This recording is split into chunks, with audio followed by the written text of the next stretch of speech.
Dans le futur, pourrons-nous construire des maisons pour presque rien? Avec le développement du confort et de la technologie dans nos maisons, nous avons presque oublié qu'aujourd'hui, sur la planète, près d'1 milliard d'individus vivent dans des habitats insalubres. Le rôle d'un architecte, selon moi, est d'offrir des habitations de qualité au plus grand nombre sans tomber dans l'ostentatoire. Parce que sinon, la majorité des gens ne pourraient pas se permettre d'y habiter. En Asie ou en Afrique, dans les prochaines décennies, les besoins en logement vont exploser. Mais pour répondre à cette demande, une barrière de taille se dresse devant nous. Mettre sa famille à l'abri de la pluie et du chaud, c'est trop cher, c'est totalement anormal parce que les systèmes de construction et de pensée des maisons sont totalement archaïques. Quand vous comparez le prix d'une voiture, ce qu'est une voiture, j'aime pas les voitures, mais reste que c'est quand même admirable en termes de technologie, de qualité, de fiabilité. Et une maison coûte 10 fois le prix d'une voiture. Il n'est pas impensable aujourd'hui de dire que si on industrialisait avec les mêmes moyens, une maison coûterait 10 à 20 000 $. Et si la solution au problème venait d'une technologie qui n'en est qu'à ses débuts, mais qui en 2050 devrait permettre de fabriquer des maisons à très faible coût?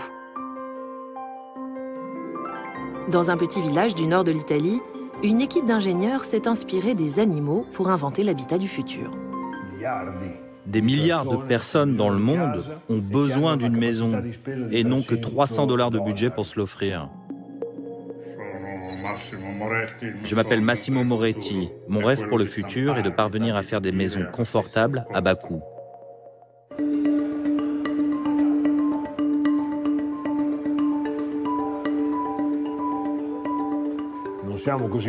Nous ne sommes pas fous au point de croire que nous pourrons sauver le monde, mais nous sommes assez fous pour y travailler.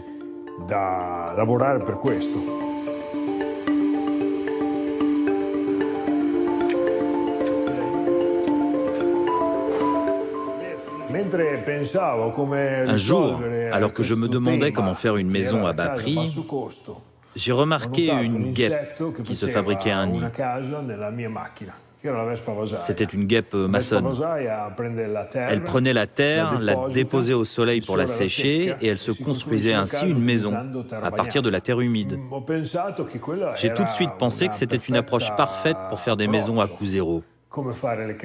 En prenant ce qui est sur place et en l'utilisant. Et de la terre, il y en a partout. J'ai alors pensé que cette guêpe était une parfaite imprimante 3D.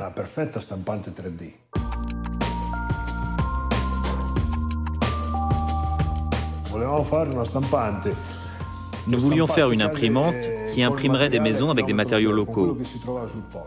Nous étions déjà passés par le ciment, et c'est très facile d'imprimer avec du ciment.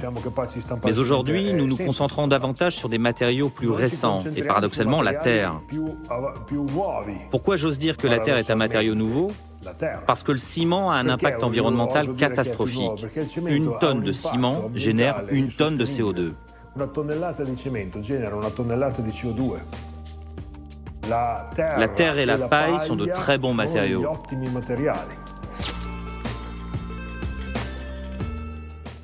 Les problèmes techniques sont indubitablement nombreux. Le problème le plus important, et depuis toujours, est le changement d'état des matériaux. Si on dépose un matériau trop fluide, il aura tendance à s'effondrer. S'il change d'état trop rapidement, il pourrait durcir à l'intérieur de la buse de l'imprimante. Le contrôle des matériaux est donc la chose la plus compliquée qu'on ait à gérer depuis le début.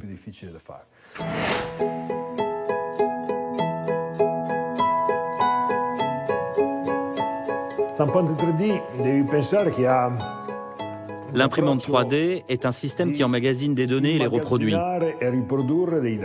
Toutes les formes, les dispositions, le passage d'air, de la lumière, du chauffage, de la cohabitation des matériaux, de la structure, tout peut être contenu dans un document qui peut être partagé. 2050 sera une évolution de cette conscience collective. Le savoir sera toujours plus partagé. Je crois à cette possibilité, un savoir au service du groupe. Si le savoir est partagé, c'est mieux pour tout le monde. Et se il sapere è condiviso, stiamo sempre meglio tutti.